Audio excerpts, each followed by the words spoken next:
kwamba zile huduma pale shuleni hazipo tena. Zile huduma pale shuleni zipo, na kama zipo ina maana hazihitaji fedha? Hapana, zinahitaji fedha. Kama huduma zipo na bado zinahitaji fedha, mbona CCM wamefuta ada kwenye shule za serikali? Anayelipa ada hizo ni nani?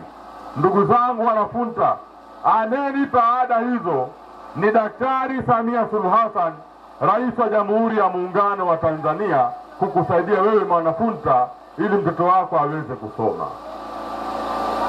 Kwa hiyo tunapokuja kuwaomba ridhaa, tunapoambia tumeahidi na tumetekeleza, tunamaanisha tumeahidi na tumetekeleza.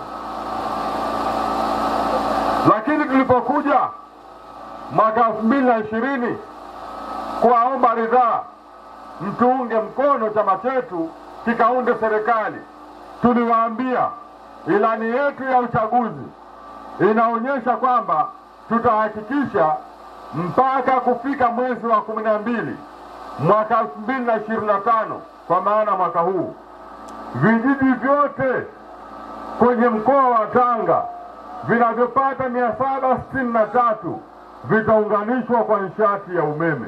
Uongo kweli?